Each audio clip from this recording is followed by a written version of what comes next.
Oi, pessoal, tudo bem? Hoje a gente vai dar continuidade às nossas aulas de ecologia e vai falar um pouco sobre pirâmides alimentares, né? Na nossa aula passada, a gente discutiu um pouquinho cadeia alimentar, teias alimentares, né? Entendendo como a energia flui ao longo dos ecossistemas, como essa energia é fixada pelos seres produtores, as plantas, por exemplo, e como ela é passada, né, a níveis tróficos posteriores através de uma dinâmica de alimentação. Então, como a energia flui ao longo dos ecossistemas. Hoje a gente vai tentar entender uma outra forma de representar esse fluxo energético, né? E esses níveis tróficos, produtores, consumidores primários, consumidores secundários e aí por diante, através de esquemas. E esses esquemas nós chamamos de pirâmides ecológicas, tá? Os elefantes, eles se alimentam do quê? O que é que vocês acham? Né? Se eles estão grandes assim, o que é capaz de nutrir esses animais gigantescos? Elefantes, eles são herbívoros, então eles vão se alimentar de vegetais. Consequentemente, eles são considerados consumidores primários. Eles são, ao longo da cadeia alimentar, os primeiros seres que precisam comer alguma coisa, que precisam se alimentar. Porque antes dele vem as plantas, né, os produtores. E os produtores eles não precisam se alimentar porque eles têm mecanismos capazes de produzir no interior do seu corpo o próprio alimento. Então, os elefantes, como seres herbívoros, eles são consumidores primários, né? Se alimentam de produtores, sendo, portanto, consumidores primários. Só para relembrar que a gente tem a representação de uma teia alimentar, né? E nessa teia alimentar, a gente tem vários níveis tróficos diferentes, que são as posições que cada ser ocupa dentro das diversas cadeias alimentares possíveis, porque lembrando, uma teia alimentar é um conjunto de várias cadeias, né? Então aqui a gente tem seres ocupando posições diferentes nessa dinâmica alimentar, dependendo da cadeia em que eles estão envolvidos. O rato, por exemplo, aqui está envolvido em uma cadeia alimentar, duas cadeias alimentares. Então, ele vai ocupar posições, níveis tróficos diferentes, dependendo daquilo que ele come. Cada nível trófico corresponde a um passo na sequência desse consumo de alimentos. Isso foi assunto da nossa aula passada. Então vamos lá. O que é que são os níveis tróficos? Possível representar cada nível desse aqui em uma escala, né, que a gente chama um esquema escalado, escalonado, que a gente chama de pirâmide ecológica, né? Então, na pirâmide ecológica, cada barra, cada degrau dessa pirâmide corresponde a um nível trófico. Lembrando que aqui os decompositores eles não aparecem, tá? Eles não estão incluídos nas pirâmides ecológicas. Então, esse primeiro degrau aqui embaixo da pirâmide corresponde aos produtores, aqueles seres que são capazes de absorver a energia do sol e produzir no corpo, sintetizar no corpo o próprio alimento, as próprias substâncias nutricionais. Nessa segunda escala, aqui nesse segundo degrau, a gente tem os primeiros seres que comem, ou seja, os consumidores primários. Aqui a gente tem os consumidores secundários, né, marcados na barra em vermelho. Aqui em cima a gente tem os consumidores terciários. Pode ser que você tenha uma pirâmide que contemple aqui um quarto nível de consumidor quaternário. É comum acontecer também. Ok? Então vamos. O que são pirâmides ecológicas? Elas são representações gráficas que mostram a estrutura trófica, a estrutura alimentar de um ecossistema, com a distribuição dos organismos, a transferência de energia ao longo desses níveis tróficos. Em ecologia, a gente trabalha com três tipos de pirâmides ecológicas, né, que vocês podem encontrar nos livros ou no material que vocês vão consultar, como pirâmides ecológicas ou pirâmides alimentares. Você vai encontrar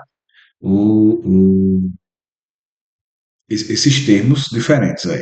Você pode encontrar os dois, tá? Mas muitas vezes as pirâmides alimentares elas são usadas por nutricionistas para mostrar a tabela dos nutrientes, né, dos macro e micronutrientes que você precisa consumir em grande ou menor quantidade.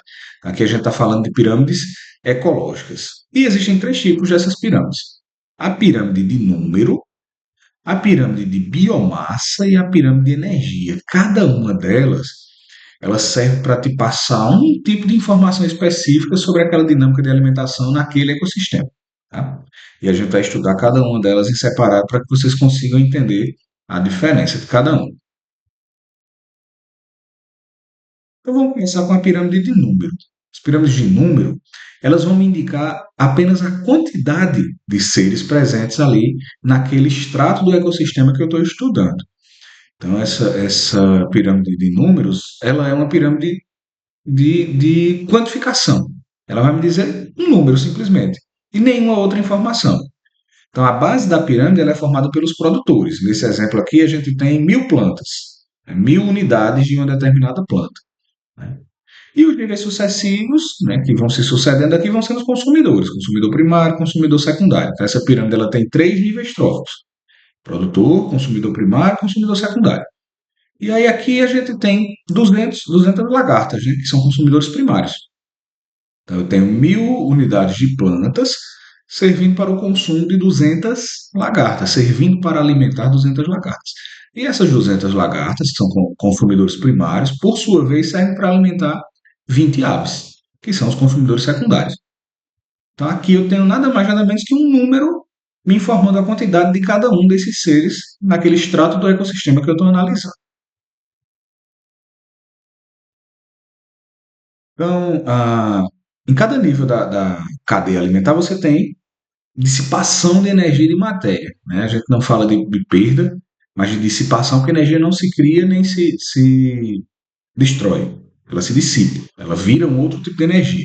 Então a gente tem dissipação dessa energia e da matéria, e por isso, apenas uma pequena fração da matéria e da energia disponível no nível trófico chega ao nível posterior, ao nível subsequente. Então, é por isso que em algumas cadeias o volume, né, o número dos seres vivos, ele diminui ao longo dos níveis tróficos. É comum que você encontre mais produtores, menos consumidores primários e ainda menos consumidores secundários. Se você tiver consumidores terciários, menos ainda. O comum é que aconteça essa diminuição. Por isso que a pirâmide ela tem esse formato de pirâmide, com a base mais larga e o topo mais estreito. Mas no caso da pirâmide de números, a gente pode ter exceções, vocês vão ver daqui a pouco.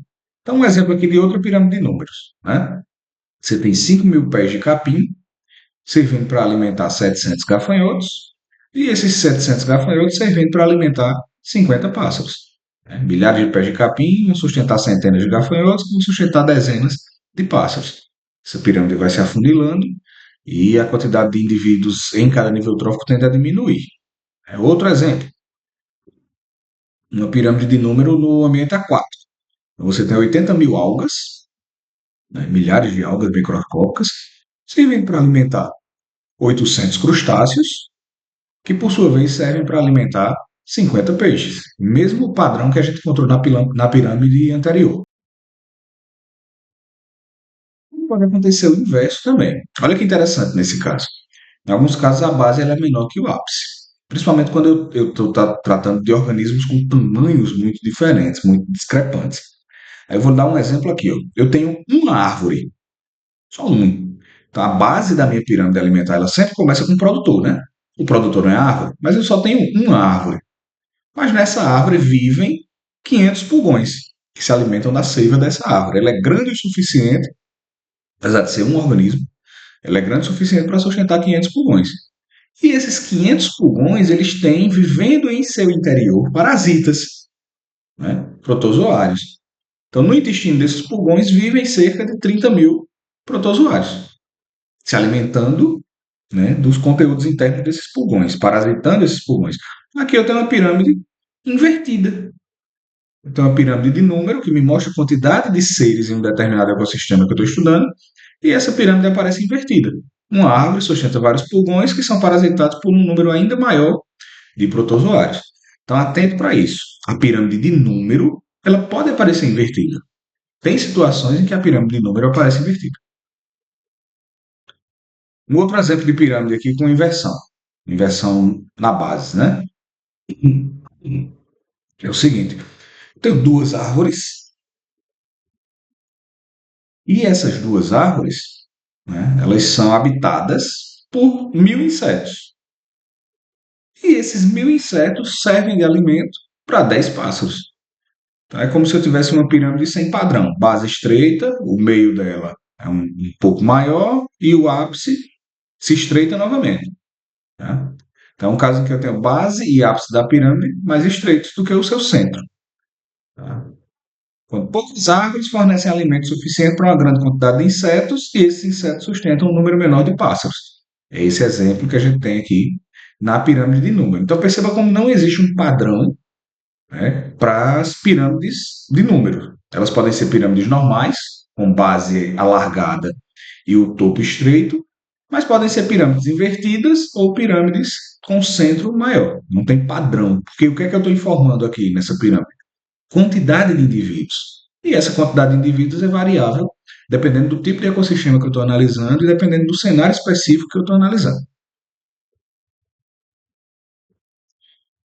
Então, a pirâmide de números ela te ajuda a verificar a abundância daqueles organismos em cada nível trófico.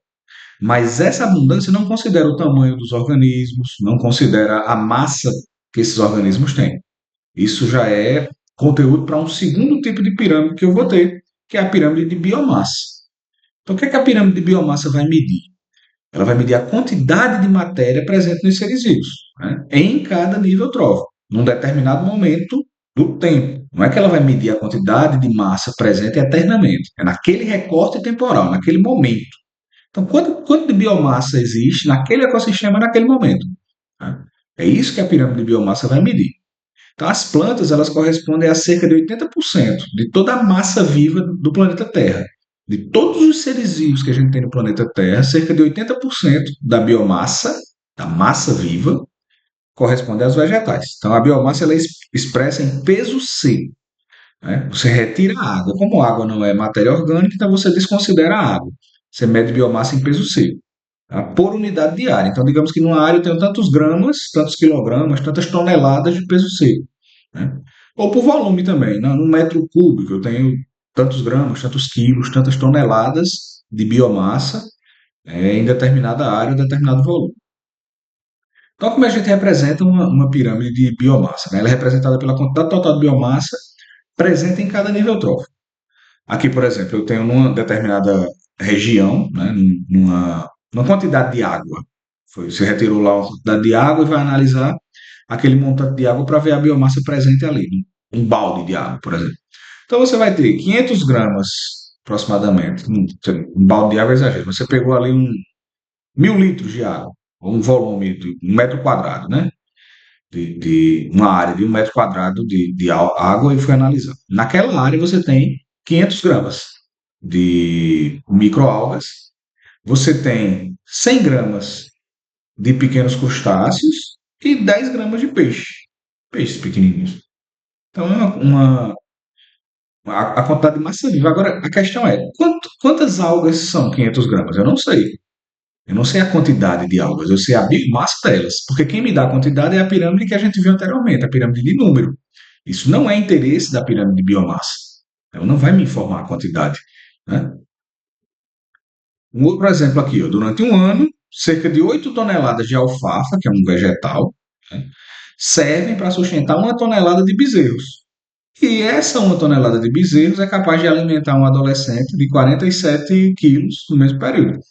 Então, 8 toneladas de alfafa alimentando 1 tonelada de bezerro que alimentam um jovem de 47 quilos. Né? Quer dizer, eu estou dizendo um jovem de 47 quilos, mas pode ser que não seja um jovem. 47 quilos pode dar, sei lá, vários bebês, né, de 2 anos. Já come carne, um bebezinho.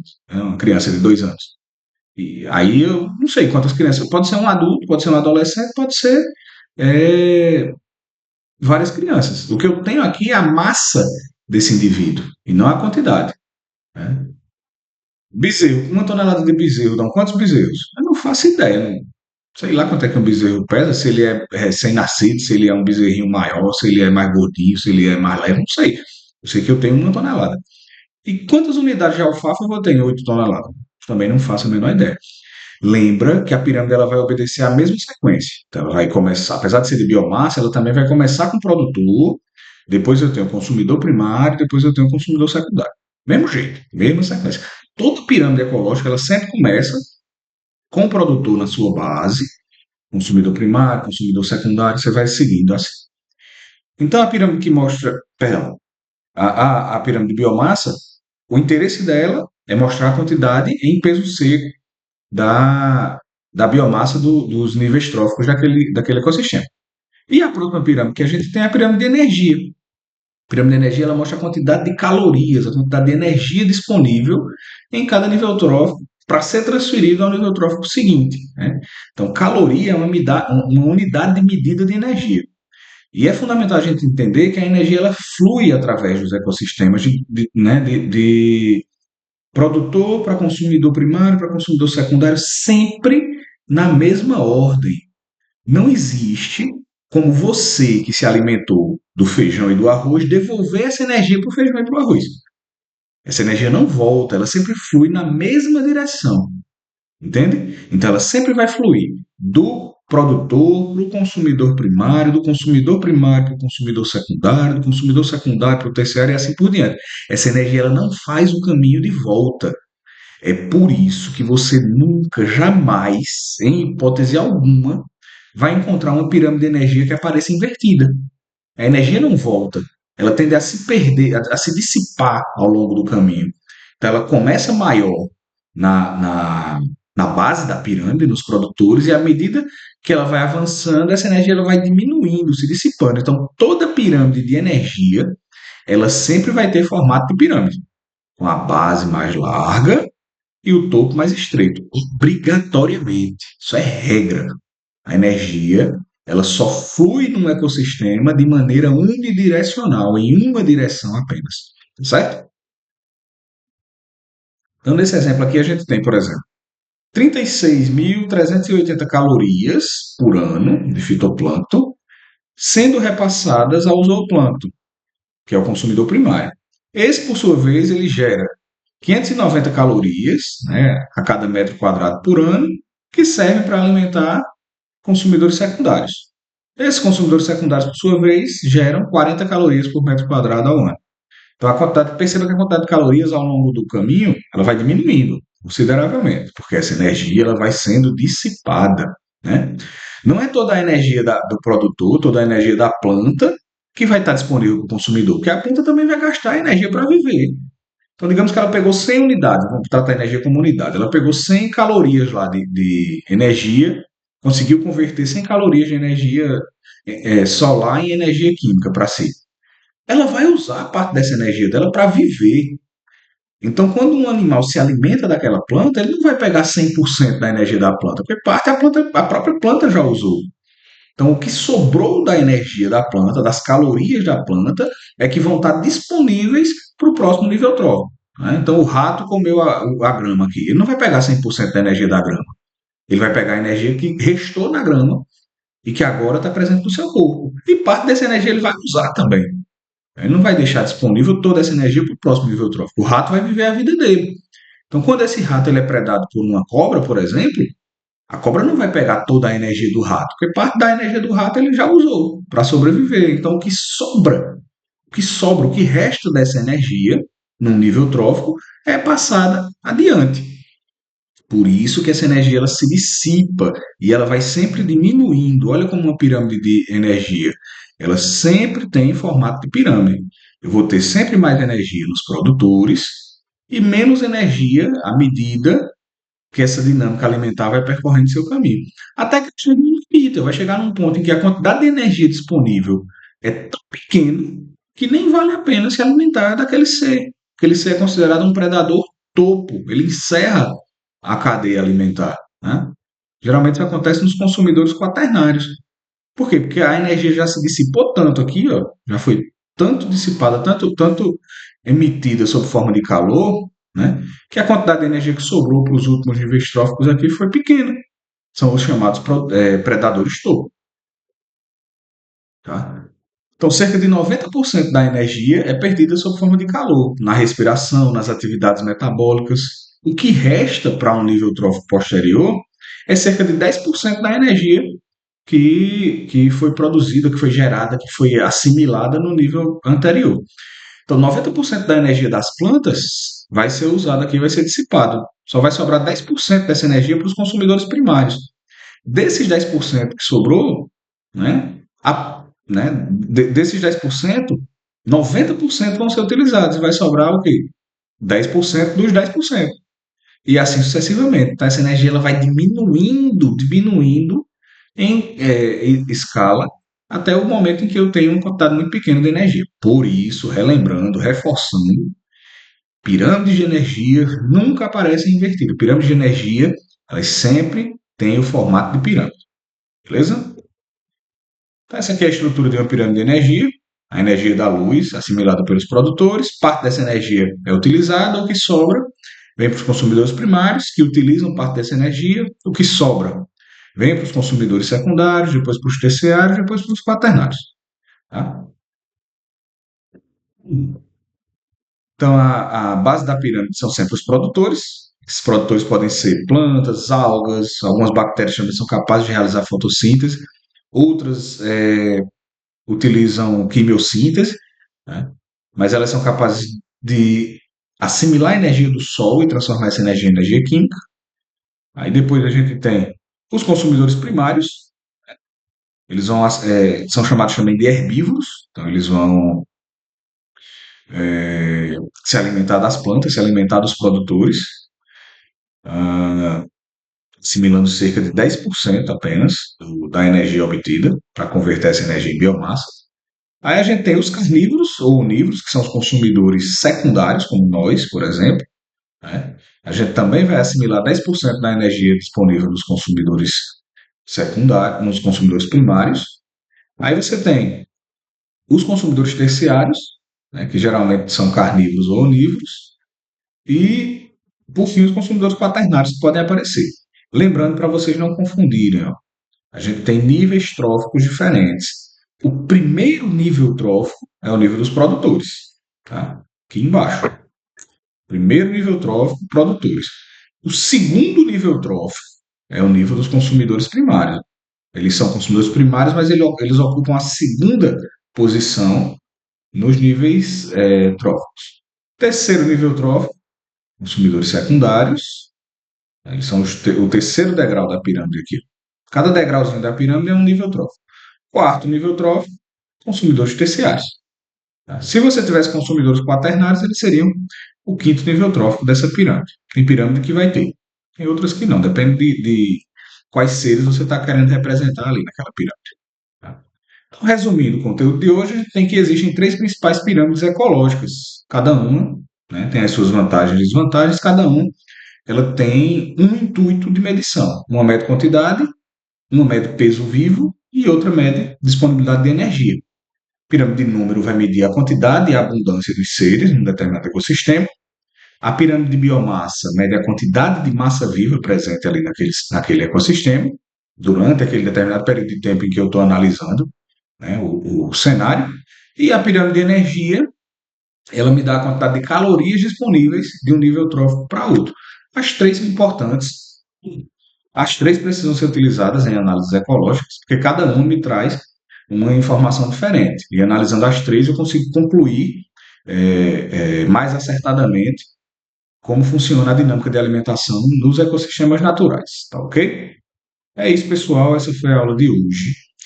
Na semana que vem eu vou passar para vocês uma atividade em PDF. Então a gente não vai ter videoaulas gravadas, mas aí esse material fica disponível para vocês. Vocês podem assistir novamente, revisar os conteúdos e usar essas videoaulas pausando os slides, anotando. Eu aconselho até que vocês façam isso usando esses vídeos para responder a atividade. Semana que vem a gente vai ter atividade no grupo, vou mandar para vocês a atividade no grupo, e aí vocês voltam a essas aulas de ecologia que a gente teve e usam essas videoaulas para responder as atividades, tá? Eu estou gravando porque aí vocês têm a liberdade de pausar as aulas, analisar, fazer anotações, rever, revisar, voltar naquele que você não entendeu para ver de novo. Então fiquem à vontade. Aí semana que vem, atividades com a temática que a gente estudou nessas últimas 2 semanas de aula. Combinado? Então até a próxima, pessoal. Valeu!